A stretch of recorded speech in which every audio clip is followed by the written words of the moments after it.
Just kidding.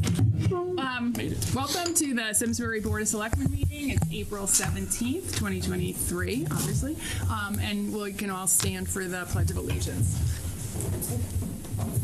Pledge allegiance to the flag of the United States of America and to the republic for which it stands, one nation, under God, indivisible, with liberty and justice for all.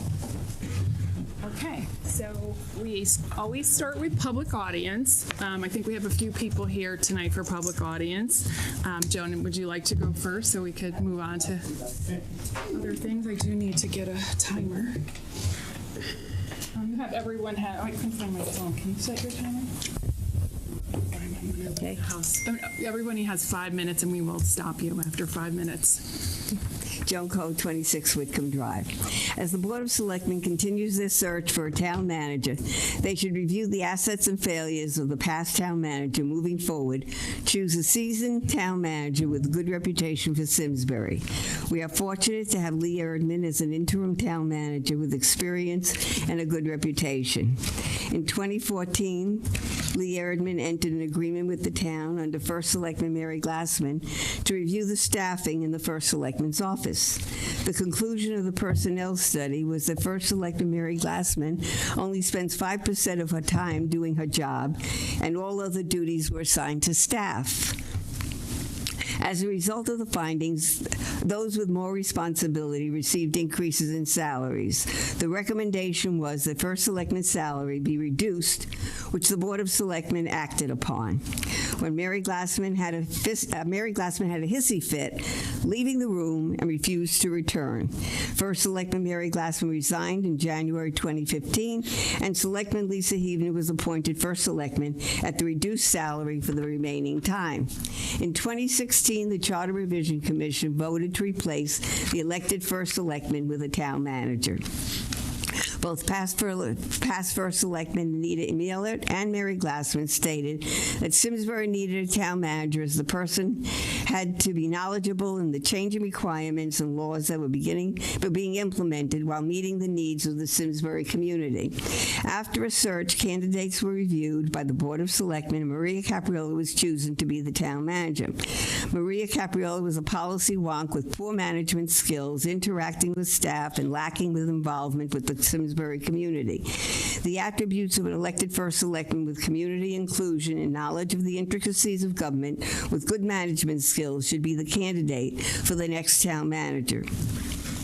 Chief Bolter was chosen as interim town manager during the selection for a permanent town manager from May 1st to June 1st to bridge the gap until Lee Erdman is available to continue as interim manager until the selection process is completed for a permanent town manager. Although the position is only for 1 month, Chief Bolter has a reputation as a micromanager and is vindictive. Chief Bolter is one of the police officers who, quote, took a knee during the Black Lives Matter protest in front of Town Hall. The rank-and-file police officers voted overwhelmingly for a no-confidence vote against Chief Bolter. Chief Bolter was sitting in his office as a couple was hit by a car after Sergeant Jason Tromley firing by the commission, when Tromley and all the officers present at the hearing ran to the scene to assist the victims, who have since recovered. Lifestore was called to the scene. The victim called Sergeant Tromley and thanked him for his heroic efforts to save his life. Chief Bolter was given a review of the scene, and it was reported that he stated, quote, "Do we know these people?" end quote. Was it more important to know the names of the victims or the status of their injuries? I would hope that Chief Bolter will do no harm in the interim position. The best part of this decision to make Chief Bolter the interim town manager is that police department will be managed by a knowledgeable and caring deputy chief under the direction of Chris Gravis, and Chief Bolter will have little time for the police department. I recently filed a Freedom of Information complaint against Chief Bolter for redacting the addresses of the people arrested in the incident reports and arrests. This is in violation of Section 1215 of the Freedom of Information Act.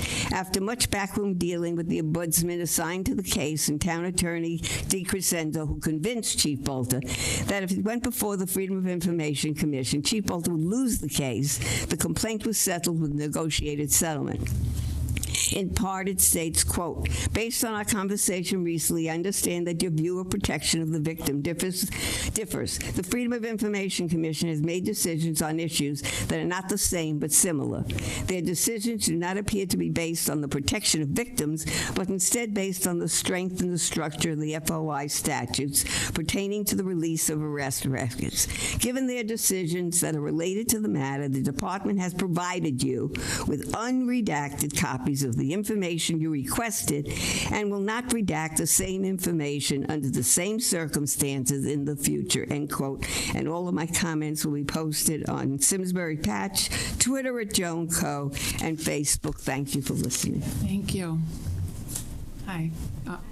Oh. Do you want to go up to? Go ahead. Okay. Jack, do you want to speak when we do the presentation? Hi, I'm Maria Ackey, 8 Glenbrook, West Simsbury, Connecticut, 06092. I've spoken a few times, and I don't have a speech ready today because I was too busy mailing paperwork to courts. But I do want to tell you a little story about Chief Bolter. My son died on December 17th, 2015, because he was in a car accident and he was given opioids by a doctor because his back was badly hurt.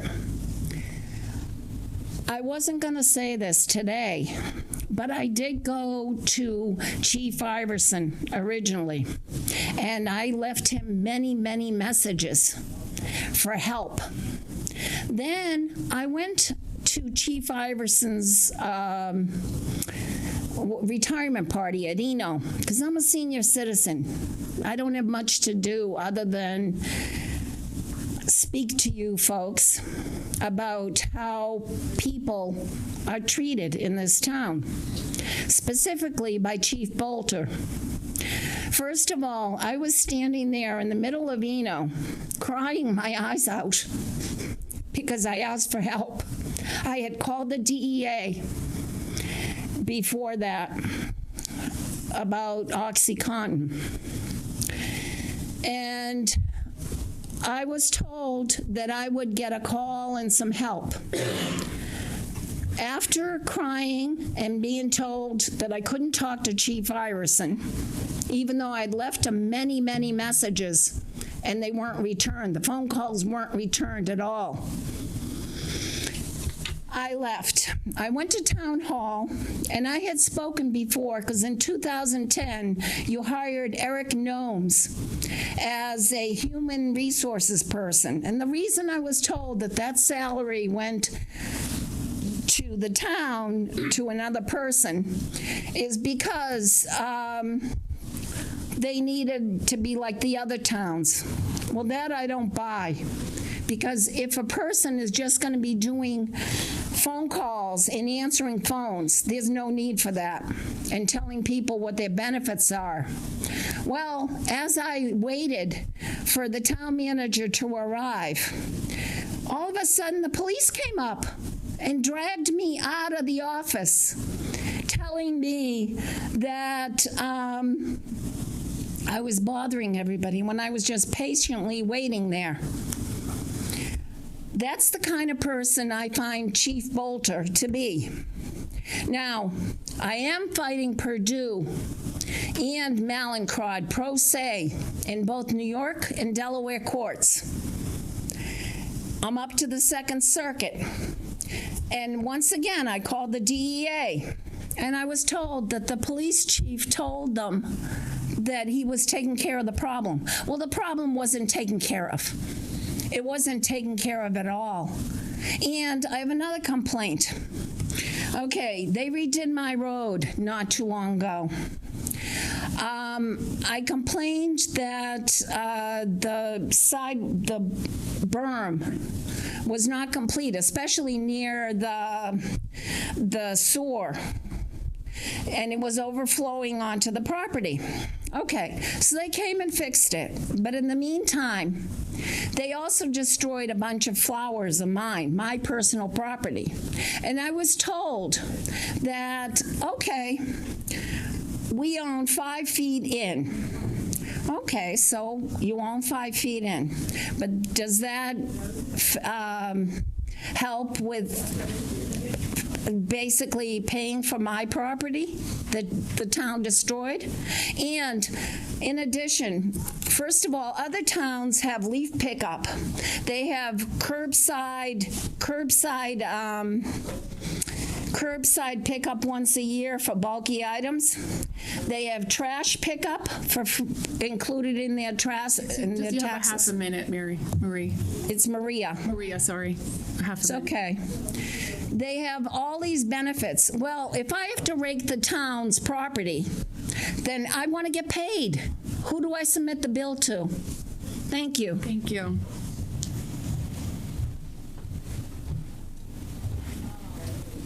Melissa.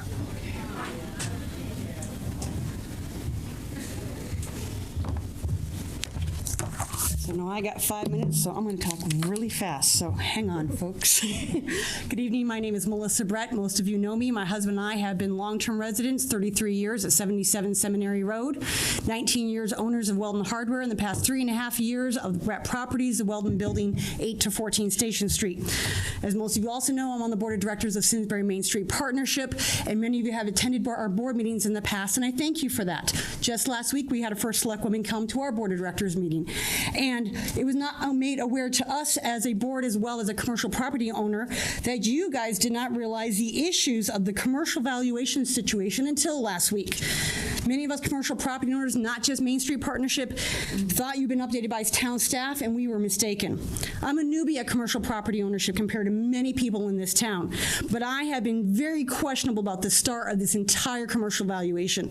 The timing of the original notices happened during the holidays, December 28th to be exact, and we had to do our informal appeal in 5 business days during the holidays. We had to decide, get all the paperwork together in 5 business days. Many property owners never even received their paper valuations. They had to hunt them down for weeks on end.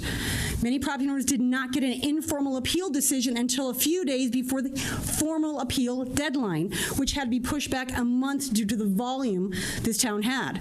And now I have found out that some commercial property owners are being denied a formal appeal. May not be illegal, but it's very unethical for a town taxpayer to not be heard about a formal appeal on their property. The first time appeals had 42 properties on their agenda. Nothing yet has been posted for this week or next. I'm on that list. I don't know how many left are on there.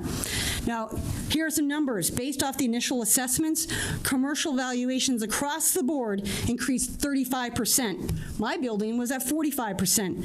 Over 91% of commercial properties increased. 91%. For a reality comparison, because commercial properties do not go up and down like residential, ask any broker. For reality comparison, except for 3 very extensive property improvements, such as Tractor Supply in the North End, the Simsbury Apartments right here in the center of town, the past 3 years of commercial property sales, the average increase of the purchase price versus the old assessment was 4.4%, not 35%, not even 10%, 4.4. So even with the proposed new mill rate that's coming through, you guys, the average increased tax bill for commercial property will be 13%. But more important is what amounts this Fairfield-based assessment company has randomly assessed commercial properties at.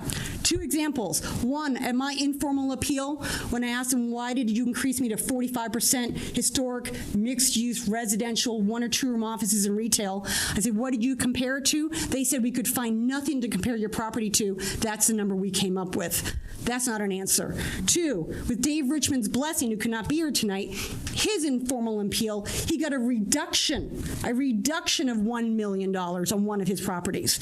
So obviously something is very wrong with how commercial property was valuated if he had that reduction. Most local property owners are just that. We are local mom and pops. Our rents are gross, and I need to explain what that means to you. You rent an office from me, $500 a month for the next 5 years, let's say 4% increase for every year. Everything's included. Electricity, what's gone up in the past 18 months. Heating, what has gone up in the past 2 years. Everything, all utilities are the responsibility of the property owner. We cannot increase our rents willy-nilly when our increases go up. Like I told you, my property had the valuation on December 28th. I negotiated 5 of my commercial leases in November for January 1st for 5 more years. I cannot go back to them and say, your rent's now going to increase because my taxes are increasing. I cannot do that. It is illegal. We all know what the utilities have gone up to. Now, COVID, property owners had no relief. We have no assistance. We weren't allowed to evict anybody, yet we gave breaks to many of our commercial property tenants. We excused rents. We even forgave them. We reduced them to keep them open or from reopening. We also lost a lot of office tenants, and the office industry has not recovered. Half a minute, Melissa. What's going to happen next? Rents are going to increase. No doubt about it. Increasing businesses will not afford these rents, and they're going to leave or they're going to close this town. New businesses will not come in due to the higher rents compared to other local towns. You, as our town leaders, you need to investigate on how this occurred, what you're going to do to go forward to keep Simsbury a place to work, to live, to play, and to shop. And hopefully you do that. So talk to any of us commercial property owners. Please talk to us. Thank you. Thank you.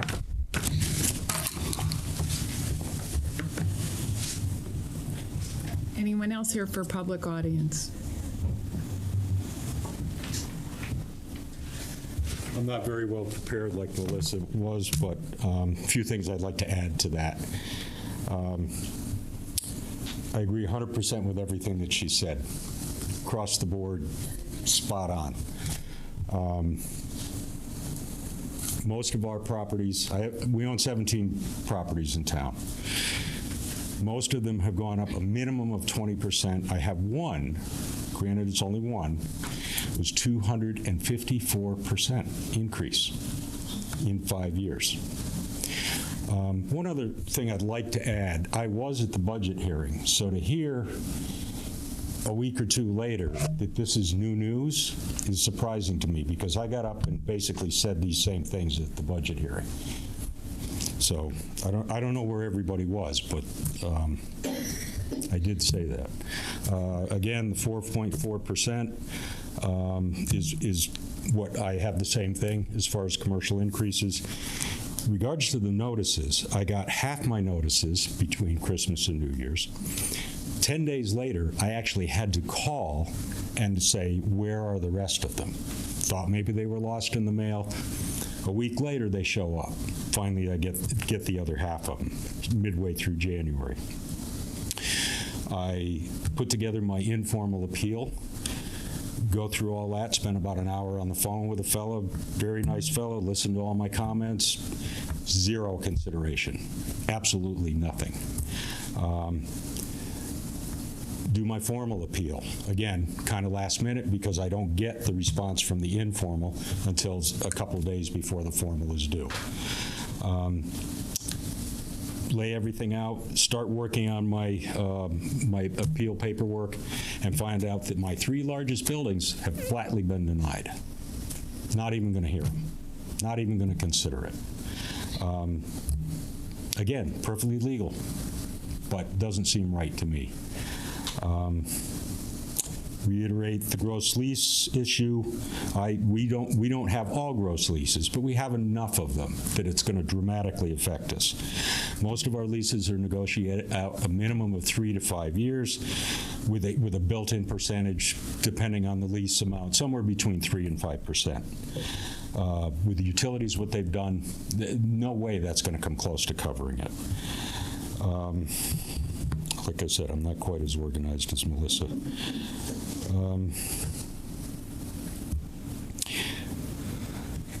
About 10 years ago, I hired a company to do my appeals. The then town assessor was a fellow named Clarence King. And he said to me, he said, "Why did you do that?" I said, I'd never done this before. My father-in-law had done it all the previous years before. I said, this is brand new to me, didn't really know what I should or shouldn't be doing. He goes, why didn't you just come talk to me? So fast forward 5 years ago, we did. We did the informal. We got a little consideration on one property. We did the formal, and we got some substantial consideration across the board. There's one other point I wanted to make. And it's lost me, but or I've lost it.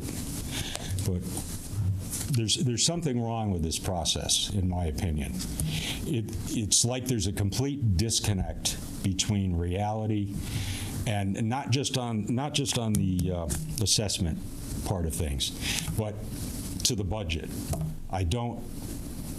I sit and I look at that budget, and I'm blown away that there aren't more people standing up, jumping up and down and screaming. It just blows me away that maybe I'm completely out of touch. Maybe reality is wrong for me, but I don't see how most of these people can afford these kinds of increases.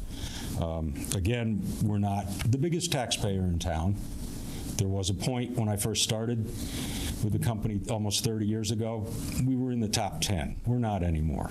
We pay a substantial amount of taxes collectively. My family pays somewhere just north of $250,000 a year. And to be denied not even to be heard on our 3 largest properties kind of sticks in my craw a bit. Thank you. Thank you. Okay, anyone else for public audience? Okay, so now we're going to move on to our presentations tonight. So we have 2 presentations tonight. First, we have, it's Autism Awareness Month. We're a little bit late on that because we started the beginning of the month and we haven't had a meeting. We had a meeting at the end of March, which I wasn't ready for the autism, so we're doing it on April 17th. So what I want to talk about is we do have a proclamation here, but we do have Jack Knoll and Robin Batchelder here who are representatives to speak up and share their thoughts. Thank you. My name is Jack Knoll, a 22-year-old Simsbury resident on the autism spectrum. I would like to thank the Board of Selectmen for allowing me to speak at tonight's meeting. We are halfway through Autism Awareness Month, and what have we learned about it? Over the last year, 1 in 36 people have been diagnosed with autism. When I was first diagnosed at the tender age of 2, the rate was 1 in 250, and I would have never guessed how much that day would change not only my life, but the lives of the people that love me.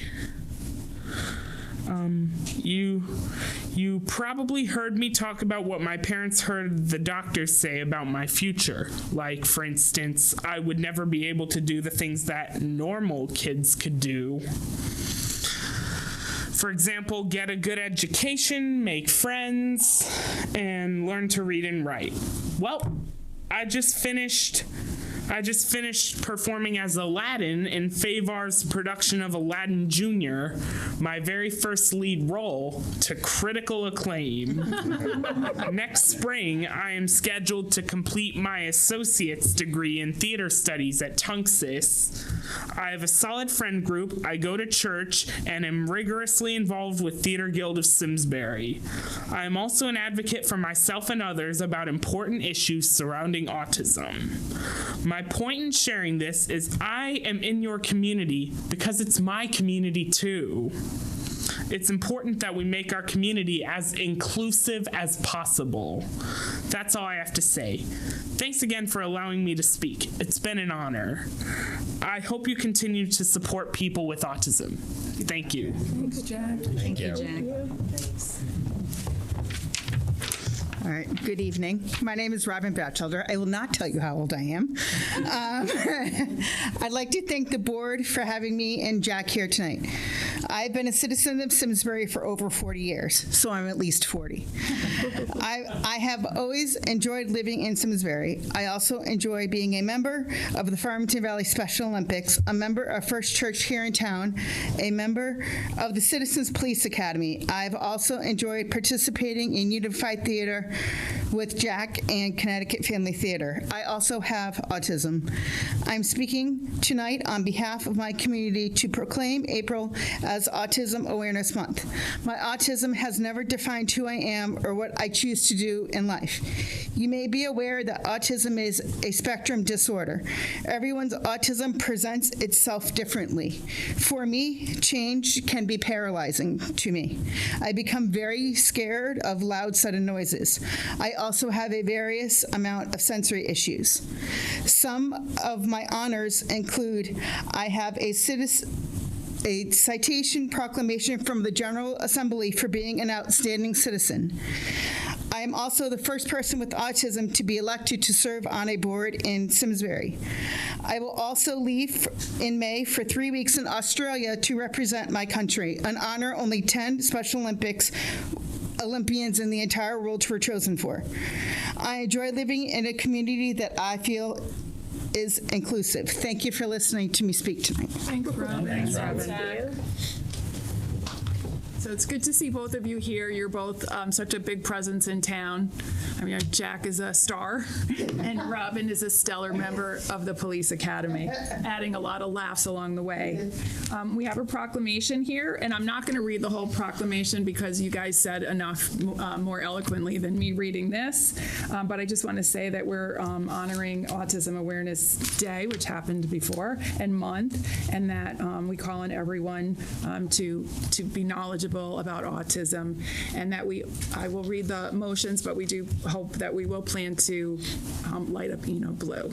So I'm looking for a motion effective April 17, 2023 to authorize First Selectman Wendy Maxutis to issue a proclamation in support of Autism Awareness Month and to further move to light Eno Memorial Hall blue for the remainder of the month of April 2023. Move that.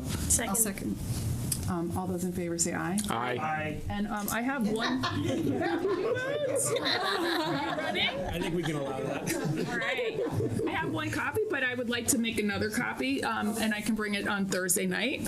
So you want to pick this? Go ahead, Jack. Grab this. Tom, would that be okay if we can make another one? I'll make you a new one. I'll get it to the class, Robin. All right. All right. Thank you guys so much for coming. You're welcome. Thank you. Thanks, guys. Thank you.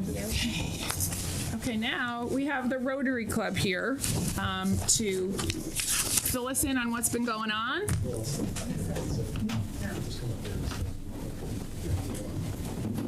Hello. Hey, Pat. Hello. Good evening, everybody. Good evening. First and foremost, thank you for what you do. I mean, it's not easy, and you're volunteers, so thanks a lot. I appreciate that. So we're with the Simsbury Granby Rotary Club. I become president in July, and one thing I want to do, and the folks who are on the board want to do, is really shine a light on Rotary, show people in town what we do, because I know a lot of times people will drive by, come into town, they'll see our logo and say, they recognize it, but what is Rotary? So we want to explain to you what it is very, very briefly. We are worldwide. We have global projects, and then we come right down to the town where we do a lot, and you'll see that soon. If you go to the next slide, please. You know who this guy is? You seen him before? So as you all walk into the town hall, if you see Ed Dodge, as you come in there, the smiling face, and he's up there because he's a great educator, the first male teacher in Simsbury, which a lot of people don't realize. But Ed was a charter member of the Rotary Club, active from 47 to 93, and a great mentor to a lot of us, myself included. I'm going to hand out to you as I walk away from here, and these guys are talking, the four-way test. It's all the things we think, say, and do. There's 4 things we should keep in mind. I'll give it up to all of you, and I'm sure you'll appreciate that. Before I step down from here and turn it over to Prasad, we are looking for new members. You'll hear we do a lot of good things in town. We do great things around the world. but we constantly have to bring new people in as some of us age out and we have turnover. So please keep us in mind. You think about neighbors you might have that might be good members, and have them talk to us, and we'll keep doing the great things we're doing in Simsbury and around the world. Prasad? Hello, First Selectman Wendy and Selectmen and all the audience. Thank you for allowing us to do this. I'm Prasad Menon, a 100-year resident of Simsbury and a Rotarian for about same time. No, long-term resident, yeah. Give you some history. Rotarians in Philippines organized a countrywide polio immunization program in 1981 with a $700,000 global grant from the Rotary Foundation. In 3 years, they completely eradicated polio in Philippines. With that success story behind, Rotary pledged, next slide please, Rotary pledged $220 million to World Health Organization to start a worldwide polio immunization program to eradicate polio from this world to commemorate United Nations 40th anniversary in 1985. Well, what is the connection with the United Nations? 19 Rotarians drafted the Charter for the United Nations, and the Rotary has a permanent seat, a non-voting seat at the United Nations. Many Secretary Generals, including the first one, were all Rotarians. World Health Organization accepted the offer, and the crusade against polio started in 1985. You can see in 1985, there were 400,000 cases in 125 countries. I'm a little lazy to up to date that 2021 4 cases, but as of yesterday, there is 1 case in 1 country, that's Pakistan, at the moment. That is how far we have come. And next slide. This is some statistics.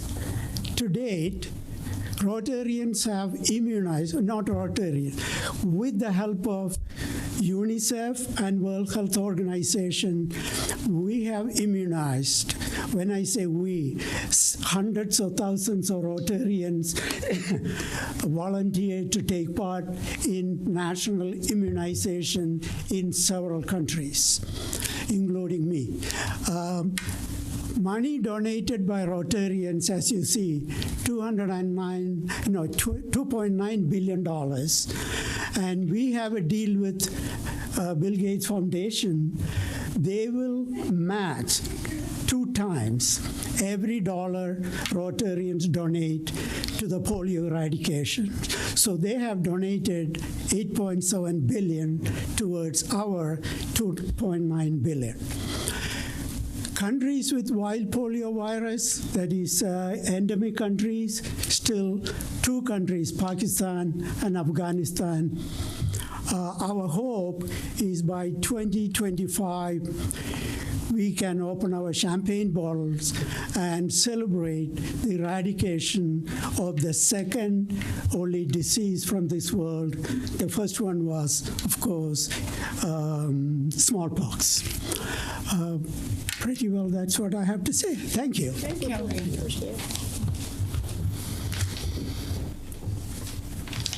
Next one. Okay. Hi, my name is Susan Case, and I've been a long-term resident of Simsbury, over 60 years. I graduated Simsbury High School. So did my kids. That was strange. Anyway, we have the same teachers. Anyway, I have the privilege of presenting this segment on a Rotarian, Paul Martell, and his incredible and extremely effective humanitarian efforts in Ecuador, with the help and support of Rotary. Paul, who does not have a medical background, he's a finance guy, is the founder of Partners for Andean Community Health, or PACH. In this photo, I'm in Ecuador in 2018, with other Rotary volunteers. There's Lucy Ayers standing behind me. She's also another Simsbury resident. These volunteers were there to support one of Paul's medical outreach programs and caravans to provide vision screening to very remote regions in the Ecuador highlands. Next slide, please.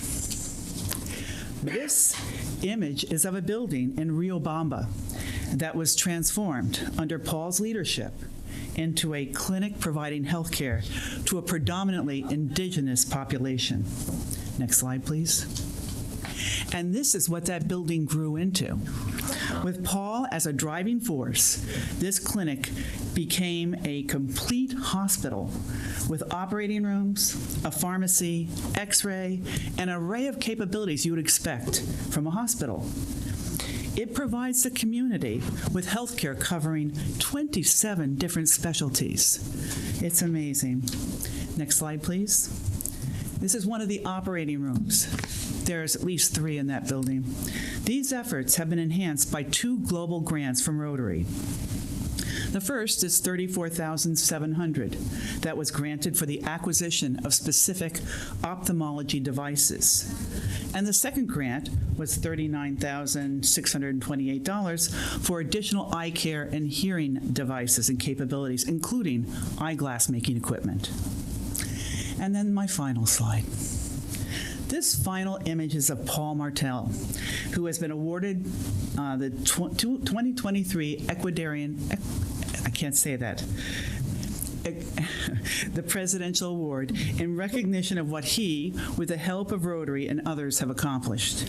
These efforts have served not only to support and serve the indigenous community, they also improve the visibility and the position of America and the Simsbury-Granby Rotary in Ecuador. Thank you. Next slide, please. Hi, my name's Charlie Kaler. I've been with the Rotary Club for about 15 years now. Longtime resident also of Simsbury. What I want to do, they just highlighted a few capstone programs internationally that we work on with polio and with Ecuador projects and water projects worldwide and literacy. But locally, the rest of us are going to talk about what we do with the monies that we raise and what those things go to. So right here, the picture on the left, that's one of our Rotarians, Steve Basel. We're serving food there for a group home party that we have over the holidays, where we have group home residents come in and they get to see Santa Claus and they get to get a gift from all the Rotarians, and it brings a lot of joy to us doing that activity each year. Next slide, please. Our fundraisers. So 2 main fundraisers that we have every year is the Simsbury River Run, and our second one is the Rotary Golf Tournament. Last year, each of these totaled about $75,000. And what I'd like to do is show you within the next slide. Go ahead. These are just some of the things that we participated in giving these monies back to through the years. So the very first one, you see we raised the initial $10,000 for the memorial pool construction, donated the first racing shell to the crew team at the high school, funded the construction of the athletic field press box at the high school, the freshman stand at Memorial Field. Jack Band and Turkey Trot is a huge initiative for us every year, with both volunteers and raising money for that. Our holiday group party, which I just outlined, Simsbury Police Cadet Training, Salvation Army Bell Ring, the WTIC Holiday Store, where we have toys that are dropped off and we compile those toys and then donate those back to children in need for the holidays. Healing Meals, a great local charity that we give to, who provides both they produce the meals and they deliver the meals to families going through a health crisis. The Simsbury High School robotics team, we donate money to them, and the Simsbury Voluntary Ambulance Department. Now there's lots of other ones that we do, and these gentlemen are going to talk about those. Of course, our Rotary Playground is one of those, and scholarships. Okay, next slide, please. So those are ways we raise money. what we had to be people of action too. So we've got a Rotary Day of Service coming up in May, on May 20th, where we have 3 different things going on that same day where our volunteers will help out in the community with a pollinator garden up on Tanager Hill. The ABC House, we're going to have a pollinator garden installed there. And then the Farmington River cleanup, where we go down with canoes and kayaks and cleaning up the river. Okay. Next slide, please. All right. And Dr. Graham, I'll pass it off to you. But thank you so much. Thank you. I'm Jerry Graham, and I'm also a Simsbury resident and a member of the Rotary Club, Simsbury-Granbury Rotary Club, for the last 20-plus years. I am very lucky to be on the Academic Scholarship Committee. And I say lucky because we get to meet some of the brightest, engaging students. Because unlike other scholarships in town, we actually interview the people for our scholarships and award the scholarships there's one of our recipients at our membership meeting. So I just want to give you just an overview of the scholarship. So I am chairman of the Academic Scholarship Committee. There's also a Sports Scholarship Committee. So we are giving this year $27,000 total in scholarships between the 2 towns of Simsbury and Granby. The largest scholarship is the Ed Dodge. And we talked about Ed Dodge before. When he passed away in 1997, the club decided to create a scholarship in his memory because he gave so much to students in the local community here, being a teacher, a vice principal, a coach, and so much involvement in the town. So we created a foundation that has enough money in it to throw off the interest to create a scholarship each year. So that scholarship is $7,000, and that will go to either a Simsbury or a Granby student. I'll talk a little bit about what we use for criteria. The other scholarships we give is what we call the regular Rotary scholarships, academic, and those are $3,000 each. So there's 4 of those between the 2 towns, so 2 for Simsbury and 2 for Granby. A few years back, 2 of our Rotarians decided we should also have vocational scholarships. So we now also give vocational scholarships. So that would be to students who go into a trade, electrical, plumbing, whatever. And those are 2 scholarships for $2,500 each. So those are the 3 basic academic scholarships. When we send out our applications, we send them out in April. We contact the guidance departments of both schools, and we get the applications out. They're right now being done, and this year they're being done online, which is very exciting because it makes it much more efficient. But those will be reviewed in May, and then at the end of May, we'll interview the students, the ones that are appropriate for the scholarships. So the other scholarship committee is the Elmer Vincent Awards. That's a sports scholarship. And you've heard of those before, and you know who Elmer Vincent was. So that is a scholarship that each coach of this is Simsbury only, each coach of each sport, both male and female students, they pick a athlete who is not the best athlete on the team, but the one who did the most to make the team, to advance the team. And so those people are all awarded an award, but we review their applications and award a scholarship to each one of those, which is $2,500 each, or $1,500 each. So I'm very proud to be on this committee. The hardest part about being on this committee is when we interview the kids is we want to give everyone a scholarship because they're all so good. So anyway, that's most where our fundraising goes, is to the scholarships. So thank you. Thank you. My name is Mark Deming, and I will comment on that, which is near and dear to everybody's hearts, is the Rotary Park Playground. The genesis of the playground came in 2001 from the Boundless Playground in West Hartford. And with their help, we thought that the club could put together a playground with about $50,000 Rotary money as well as other contributions. And that if we were successful in raising even more money, the playground would grow.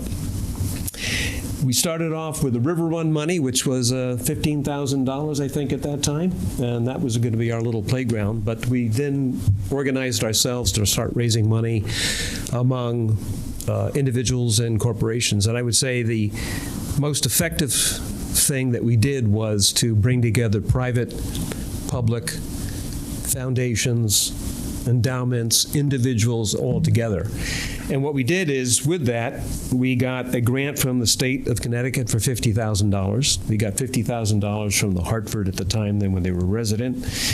We put in $35,000. Chubb Specialty Insurance put in 10. Individuals and foundations and corporations came in with $115,000. In-kind services, the town of Simsbury donated the land, it was $91,000. Community grant from Rotary Foundation was a couple $1,000, and we had some smaller ones. Altogether, we raised, within a period of less than a year, $355,000. And with that, we built the playground, the little piece next to the playground for the little kids. We then put the gazebo in, found the fencing around it, and the like. And it was the most successful, I think, endeavor. And as you drive by there any one day, you can see that it's widely used. And since that time, on average, every year, we put in about another $1,500 for maintenance and repair, so, since it was inaugurated in October of 2002. And that, any questions? You guys showed nice pictures of Yeah. Oh. Yeah. Oh, wow. Sorry. So this was the Rotarians helping out to spread sand and move bushes and help. So you might see some younger faces in there. And after this was all completed, we did invite the town people and other contributors that came for the inauguration, which, as I said, was in October of 2002. Thank you. And that's it. I noticed, was that Warren Boyle? And when That was Warren Boyle. Wow. This goes way back. Huh? Right. Okay, thank you. I have a couple quick questions. Sure. If that's okay. Yeah. How, if we know someone who we think might be interested, what's the best way to connect them? Thank you. So any of us, or, you can go to our website. Anyone searches Simsbury Granby Rotary, you go right to our website. But, I'd love to give you our names. Wendy certainly knows us, and some of us. So, yeah, that'd be wonderful. Thank you. And the other is public service announcement. Is the town, are we still soliciting Hometown Hero nominations? There may be members of your organization who would be nominees, or other people in the community, but it's really just a lifetime of service to Simsbury is what the criteria of the award is. So there's more information about that on the town's website if anybody can think of someone who would be a good name to put forward. Great. Pat had reached out to me. When did you reach out to me? September. Okay, yeah, about coming to get on the agenda. And the other thing he brought up that I'm just going to throw out here is that in July, you guys are kicking off your fundraising drive and efforts, and we're going to try to exhibit, how much work Rotary does down by the park, and that we'll be doing a proclamation, and there'll be some sort of event in July, right? Okay. Anybody else have any questions or comments? Thank you. Thank you so much for everything. That was enlightening. Yeah, it was great. Appreciate it. Thank you. Hi, Prasad. Okay. Oh, first lesson. Where is my first lessons report? Okay. So I have a short first selectmen's report. I wanted to mention that we had tentatively scheduled a forum at Terriffill School to follow up to the bike path, talk about the potential charrette and the updates at the park. We're going to cancel that given the situation right now with staff, and wait till we move forward with the interim town manager, new town manager, and we know more about the bike path that's going to happen. I did go to the Main Street Partnership meeting, as Melissa mentioned this week. We discussed, I was asked a lot of questions about why we didn't fund the business grant program. I explained as best I could. And for anybody else watching, I've responded. I'm not sure if other members have responded, but I've responded to a bunch of the emails from people and business owners. And I will get to the rest of the emails that I've gotten, but I just wanted to let people know that. The other thing that we did do at that meeting was we discussed the MOU, and we do have a target date from the Main Street Partnership for May 15th. At that point, we'll start moving forward with it with the town attorney, with our interim or acting town manager, and then the Board of Selectmen as we define the roles and relationship with Main Street and our executive director. We've already gone through autism awareness. I do have a couple of links on here. I just want to point out that tomorrow night there's the, I believe, hopefully the last public hearing on the budget. It's at 5:45 at the library. It's here? Oh, thank you. I saw the sign at the library. That was, did I? Okay, okay, my bad. 5:45 here. So if you want to come out and speak and listen to the Board of Finance finalize the budget, pretty much, that would be a good thing to do. And I did want to announce, I know if you've been paying attention, we have, for the month of May, our acting town manager will be Chief Bolter. And then we have Lee Erdman starting on June 1st. I'm sure Amber will talk about this, but Cleanup Day and Earth Day is April 22nd. This Saturday already? Oh my gosh. Okay. And then I was going to mention the Hometown Heroes submission that's out there on the website. So I am done. Tom? I was going to mention the Board of Finance public hearing, and I'll only add that there's a special Board of Selectmen meeting on April 24th at 5 p.m. to approve the operating capital resolutions, set the referendum date, and approve the annual budget mailer pending Board of Finance approval on Tuesday. Good, thanks for that reminder. So I'm going to move to the Selectmen liaison and subcommittee reports. Chris, do you have anything that you'd like to present or discuss? Okay, Eric? I don't today. Amber? I have a few events coming up I'd like to highlight for this week. On Wednesday, April 19th at 1 o'clock at the Simsbury Public Library is another one of our Memory Cafe events, and this is an event that is put on with the library and our senior center. It is to support people that are having some memory issues or early onset dementia issues, and memory cafes are a place, a safe space where people can meet and reflect and share memories about their life. And this event on Wednesday, the theme will be springtime. And if you're interested in attending or have a family member that would like to attend, please contact the Senior Center. Like we mentioned, this Saturday from 9:30 to 12:30 is our Simsbury Community Cleanup Day. On our Culture, Parks, and Recs website, you can sign up for a part of a road or the trail to help clean up and get us ready for spring. This is being sponsored by our Simsbury Public Works Department, the Farmington Valley Trails Council, the Culture, Parks, and Rec, and Payne's has generously donated a dumpster for us to put all our cleanup debris in. And finally, on Sunday, April 23rd at 2 o'clock at the Simsbury Public Library is going to be a sensory-friendly movie event, which is very fitting since we just recognized Autism Awareness Month. The movie is going to be Minions: Rise of Gru, and RSVPs are encouraged. Please RSVP to yaisley2@comcast.net or contact social services, and it will be a sensory-friendly way for families to connect and enjoy a movie. And I think it's going to rain Sunday, so that might be a Saturday? good time. Hopefully not. Yeah, good weather. We'll be fine. Okay. Yeah, so it was hot last year. It's 52 p.m. It was nice. Yeah. I'm not asking her for the time. The only update I was going to give is we did not have personnel subcommittee this past week. We didn't have a quorum, so it was canceled. Our next meeting, I believe, is May 11th. pass it back to you. I'm good. Heather? So I have an update under EDC, and it's from our Simsbury Main Street Partnership on the vacancies in town. So I'll just read it. It says Simsbury Main Street Partnership has been working with the owners of Fiddler's Green on their 2 vacancies, Joe Pizza and McLadden's. Both spaces have been shown multiple times, and there's interest in both. Also, the partnership has been working with Tom Ryan with the Simsbury Town Shops on potential uses for the vacated Sarah Burton space. Coldwell Banker has moved from Drake Hill Mall and taken a reduced office space to the courtyard, staying in Simsbury.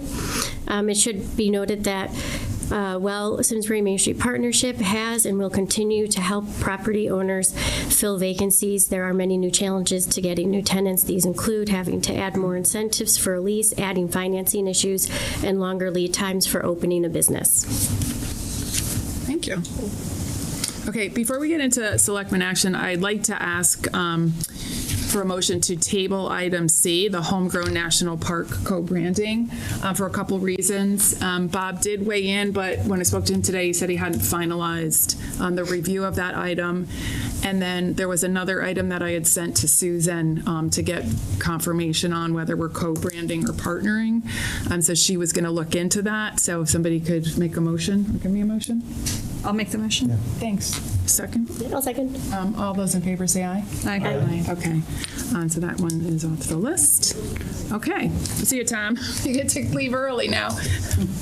Okay, so the next item up is the congressionally directed spending program. This is the item last year. We got the $70,000 and Senator Blumenthal came out for upgrades. And if you want to, I'd like you to go over kind of the ask here that we're going to. Yep. So this one is sort of split up in 2 different requests.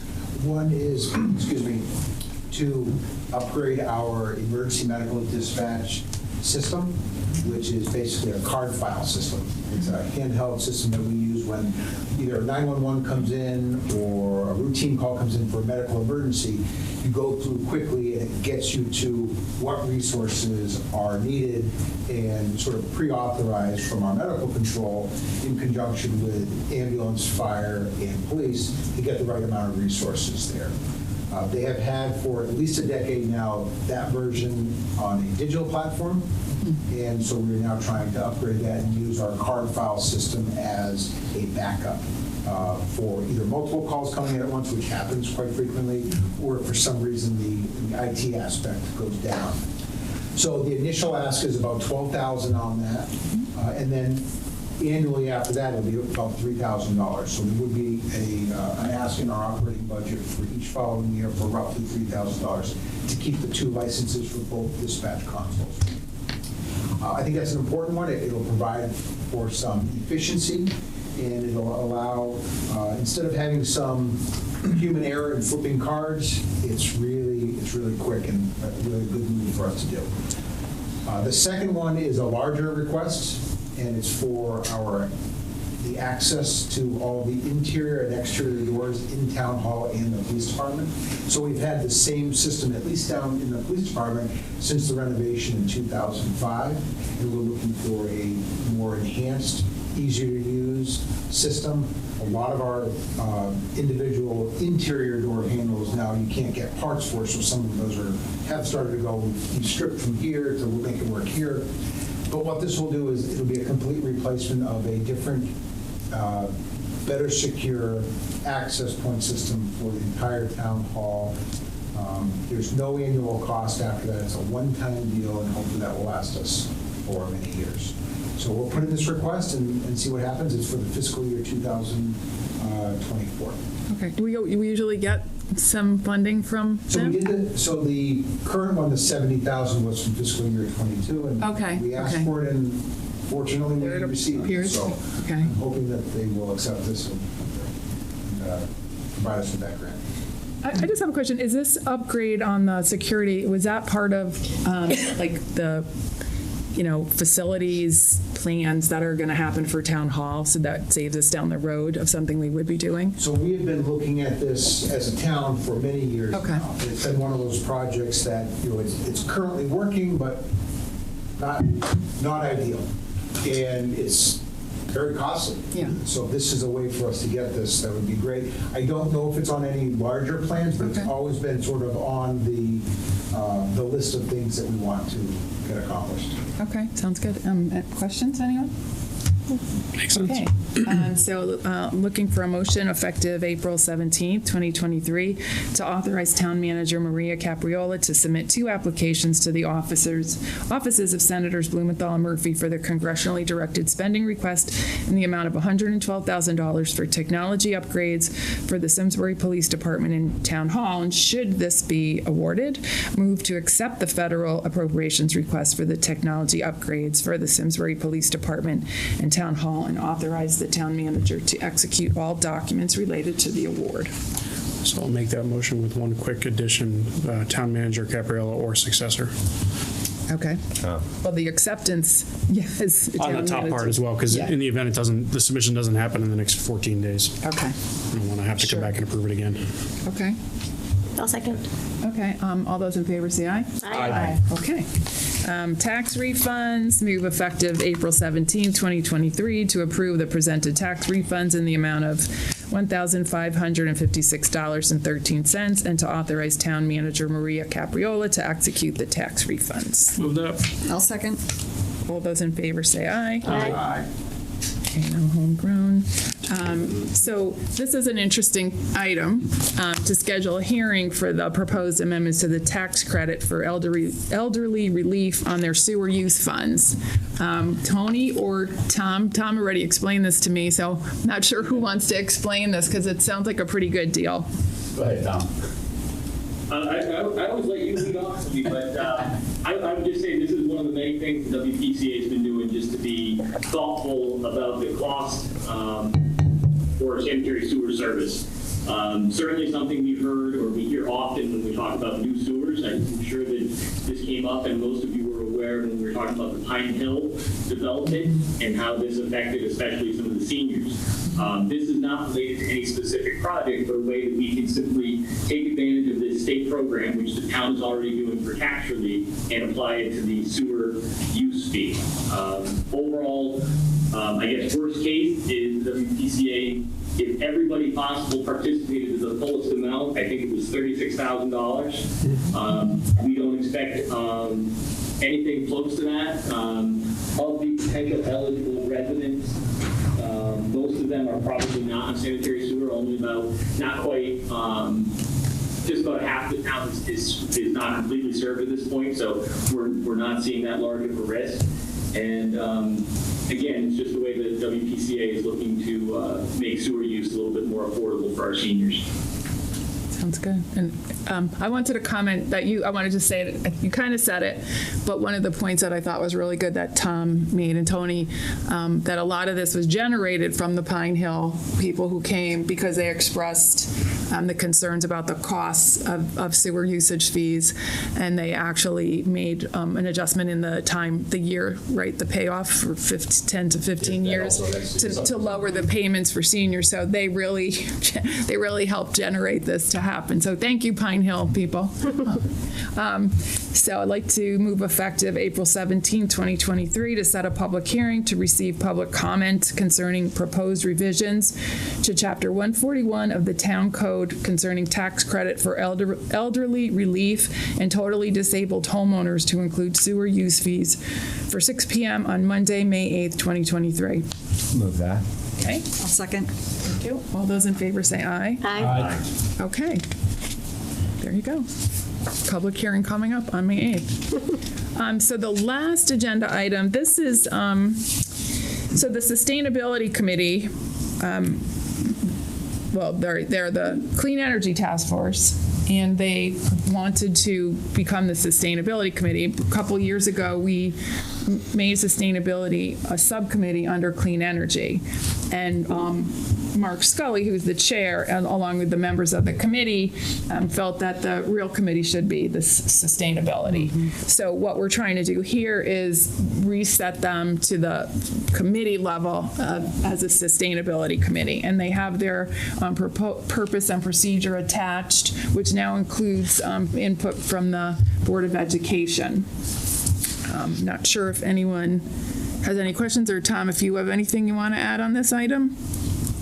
Just that in the new rules procedure, it goes from 6 to 5 slots, and then you put that the personnel subcommittee could be the appointing board. So there would be, right now there's 3 people to appoint. The other 2 openings, the Sustainability Committee has 1 person in mind, and we can discuss that at your May personnel subcommittee meeting. Okay, so I do have a question. We don't have to move to rename the committee, because we've never renamed it from clean energy to sustainability. I believe just by adopting the rules of procedure, we'll take care of that. Okay. Why are we moving the appointment process to a different subcommittee? Why are we moving the appointment process to a different? Don't we take the recommendations from the parties today? Why are we creating another layer, I guess? Well, I think what we're doing here is just reappointing people that are on the committee. But in which the is what we procedures, it did. takes the power away from the town committees and gives it to the personnel subcommittee. I do not know why that would have changed. Sorry. No, go ahead. So some of our rules and procedures that we've updated recently have the personnel subcommittee appointing. EDC is one of them. Yeah, but we changed that by charter. I mean, that's not a policy goal of this board.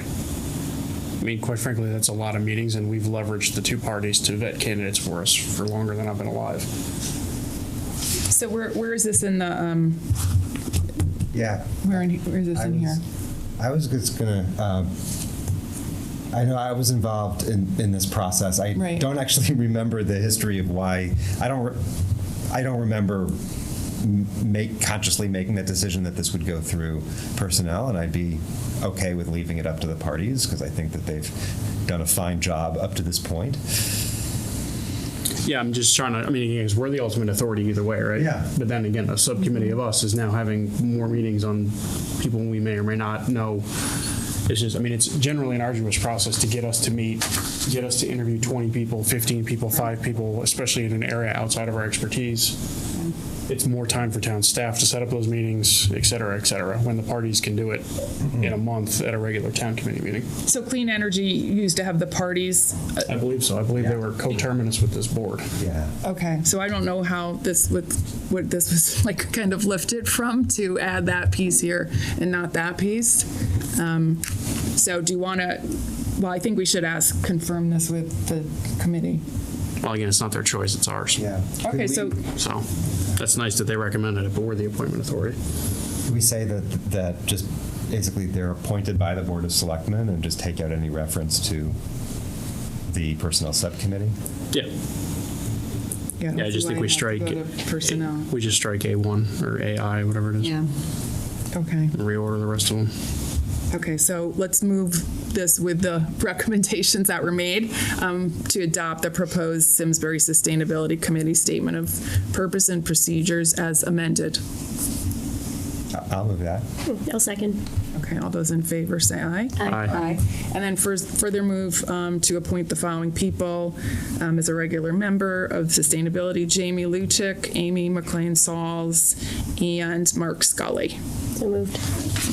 I'll move that, and just a thought, going forward, we could consider having sort of 2 Republican slots, 2 Democrat slots, and then the Personnel Subcommittee could do an unaffiliated slot as a way to get more unaffiliated people involved. But that doesn't need to be part of this document. It's just a sort of a process we would follow as a board. Yeah. So does this meet minority representation rules, these appointments? As long as the next 2 are Republican. So there's no Republicans being appointed, so the board does not meet minority representation. I checked in the town clerk's office. For a board of 5, you can have a 4-1 split. So this is 3-0, right? Right now, yes. They meet quorum, but they would have to find, and those 2 slots that would be open right now are currently slotted for ours because of the people that were in them beforehand. Okay. Yeah, so they would have to stay as ours. Okay. Okay. Otherwise, we run afoul of minority rep. Yeah. Okay. Okay. If we choose, to your point, Eric, if we choose to put on an affiliate, we can, but we still have to conform to our minority rep. Yeah. Okay. Not our rules, the states. Did someone move that? I did. Okay, someone second that? A second. Okay, all those in favor say aye. Aye. Okay. Next, we have Melissa Appleby's reappointment to the Farmington Valley Health District. Tom, you had said that they do take someone kind of from the Board of Ed. Yep. So we get, as part of the bylaws based on our population, we get 3 seats at the board. Last meeting, you appointed me as one of them. In the past, we've done 2 town and a Board of Ed member. The person that was in the Board of Ed slot has recently retired, so she's left the town. So this was Melissa, having been on the board for an extended period of time and on some of their committees, such as the budget committee. She said that she can sit in and serve for now. I don't know if it'll be a permanent or if it'll be for kind of a short-term duration. Yeah, okay. As a way to kind of build some consistency and have Simsbury have its full allotment of members. Okay. Yeah, I guess if when we have a new town manager, if they want to shake things up a little, that they could make changes, or if Melissa wants it to step down. So a motion effective April 17th to reappoint Melissa Appleby as a member of the Farmington Valley Health District Board with a term ending April 24, 2026. Move that. I'll second. All those in favor say aye. Aye. Any comments on the minutes? No. Beautifully done. Okay, so I look for a motion to adjourn. Move that. I'll second. All those in favor say aye. Aye. Aye. Okay, we are.